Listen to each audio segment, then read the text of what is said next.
Hi guys, and welcome to the myfitnessbiz.co.uk Getting Started with WordPress tutorials. This one is just a bonus for you, and I'm going to quickly take you through how to create and implement a Buy Now PayPal button. It's just one of the simplest things to do within PayPal. I'm not going to go into any other details about the different PayPal buttons. If you'd like to see how to add a subscription button or an installment plan button, hit me up in the comments below and I'll get that one recorded for you.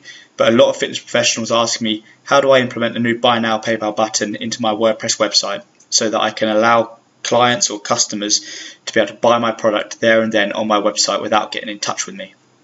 And this is how you do it. So if I come out of this presentation and I go across, what I've done is I've created a new page on my WordPress website just for this tutorial. If you don't know how to create a new page, then check out one of my other tutorials called adding a new page to WordPress. And what I've also done is I've logged into my PayPal account across here. So log into your PayPal account, and on the top you can go to Profile, My Selling Preferences.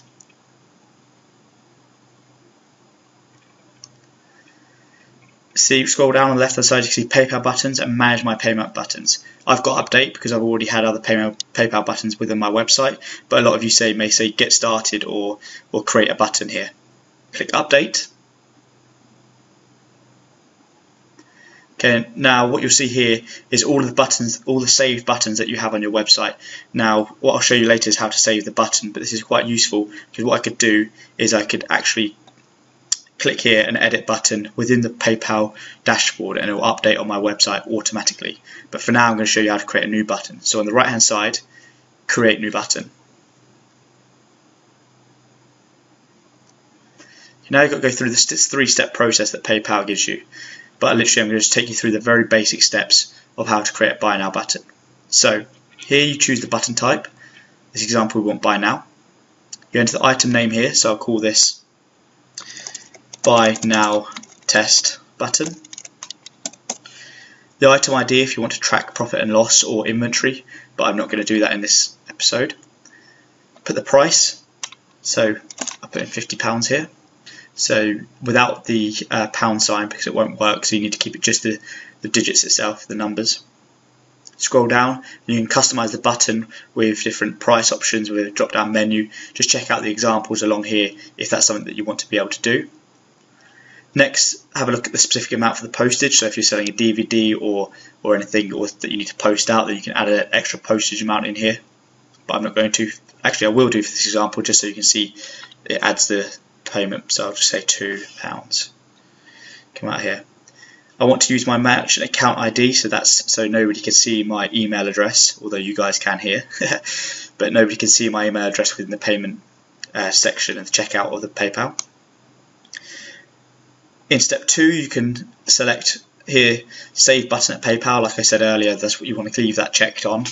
I don't want to track inventory and I don't want to track profit and losses in this case, but what you can do is if you've got a product where you've got a limited amount of inventory, you can make sure that you don't oversell on it. So you just click track inventory, and then you put the quantity in stock and the alert quantity, i.e. let PayPal email you when you've hit a certain amount or a certain amount is sold, and that allows you to either order some more product in or basically say, okay, last 2 left, make sure you get them quick, something along those lines. But I'm not going to do that with this one, so I come off there. By the way, if you do want me to go through in more detail any of these options, just hit me up with a comment below and I'll happily create a video for you. Scroll down. Step 3, you can customize the advanced features.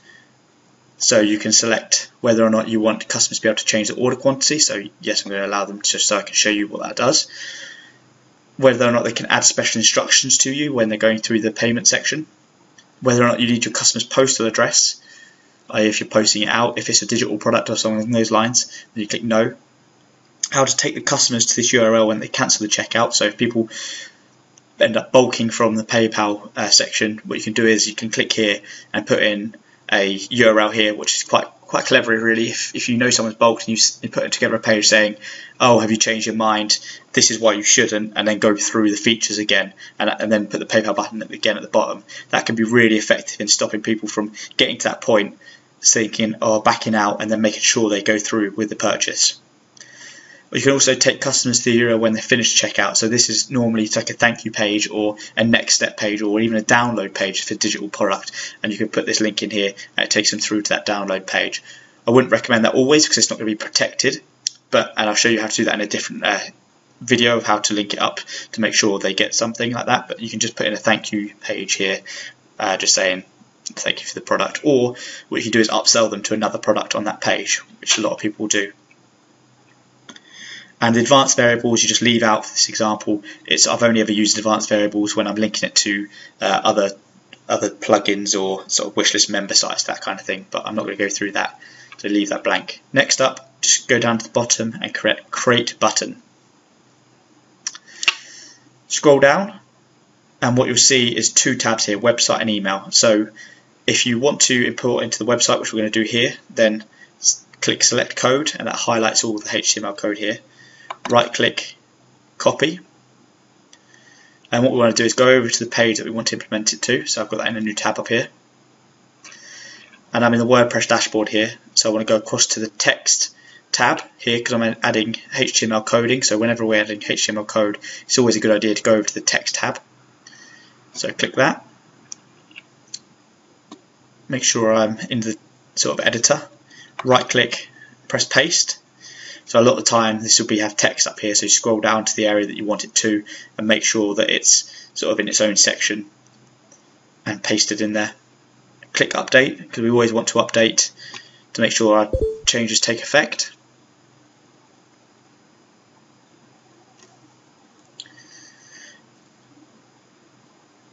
Dismiss that. Okay. Now what we can do is click view page, so I'll right click and open that in a new tab, so open link in new tab just to see if it's worked. Open up the new tab and you'll see the buy now buttons there. I'll click on it just to make sure that it goes through to the right page to show you. So there you go. So now it gives you the order summary and the way that people can pay with their PayPal account or debit or credit card here. So like you see, it's got the description, so that's what we call the item ID. The cost, that's the price, and like you see it's added the pound sign behind here, and we can also edit the quantity. So say I wanted to edit this to 3, click update, and you'll see there the amount has changed to £150, but the postage and packaging has remained the same, so that's interesting. Make sure you keep that in mind. If you're selling big items, then you may need to change that. For this example, I'm just going to keep it £2 flat postage and packaging fee. Then people can pay in here, and they can log in, make the payment. That's where they'll add their special instructions and things like that, and then complete the payment purchase. So hopefully that shows you how to add it into the WordPress website. And what I also want to do really quickly as an added bonus is just show you how to do it within the email. So even if you don't have a WordPress website, I'll show you how to create the button and email it to somebody. So we go through the same process, but when we get to the generate code part, all we have to do is click email here, select it, right click it, press copy, paste that into your email, and then when the person who receives it clicks it, it will take them through to this page again. Simple and easy as that. So hopefully that gives you a whole idea of how to set up a PayPal button on your WordPress website, a buy now button anyway.